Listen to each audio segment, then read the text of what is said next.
Isquemias intestinales. El suministro de oxígeno a las células depende, de el flujo de sangre que circula por los vasos principales.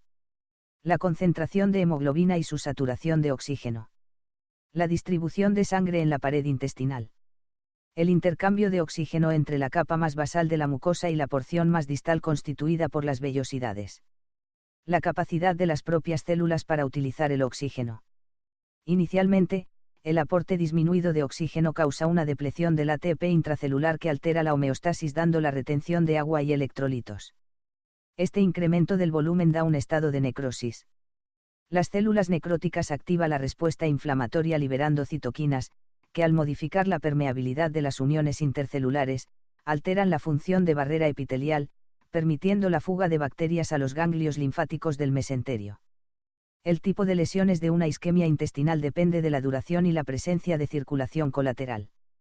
La mucosa y la submucosa, que en condiciones normales reciben el 70% del flujo vascular, son las capas más vulnerables a los efectos de la hipoxia.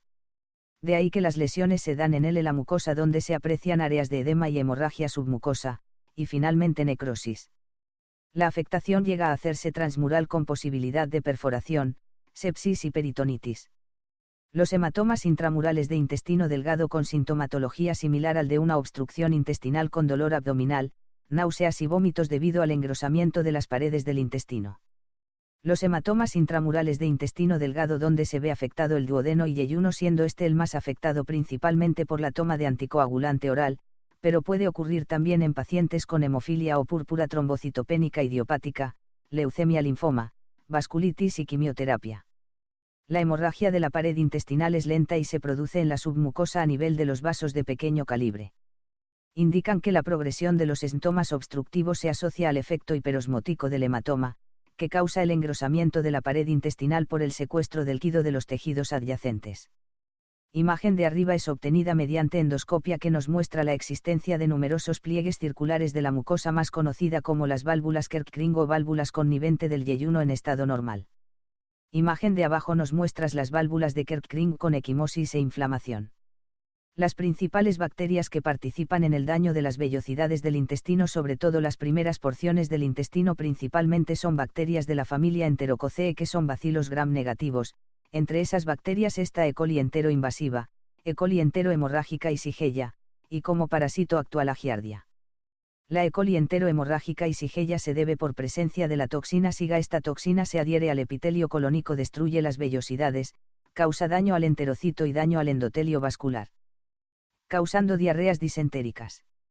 La E. coli entero-invasiva también se adhiere al epitelio coliónico, destruye el tejido intestinal, da una respuesta inflamatoria, por polimorfonucleares, causando diarreas con moco y sangre. Giardia es una parásito que se multiplica por división binaria en la superficie de las primeras porciones del intestino delgado, adheriéndose a las vellosidades. Presenta dos formas, trofozoito y quiste, con un ciclo biológico sencillo. El trofozoito prolifera, se multiplica, y el quiste es la forma infectante. Este parásito altera las vellosidades causando acortamiento difuso e inhibición de las enzimas del borde de cepillo. Hiperplasia de las criptas. Incremento en la permeabilidad celular. Inflamación de la mucosa. Sobrecrecimiento de poblaciones bacterianas. Causado por el consumo de alimentos infectados, y la toma de agua contaminada. Que da síntomas de diarrea disentérica, vómito, y náuseas, provocando un desequilibrio electrolítico. Si no es controlado a tiempo, el paciente puede llegar a un shock hipovolémico por pérdida de sangre y electrolitos. Tratamiento. Antibiótico, como el trimetoprim, sulfametoxazol y reposición de líquidos, para el desequilibrio electrolítico.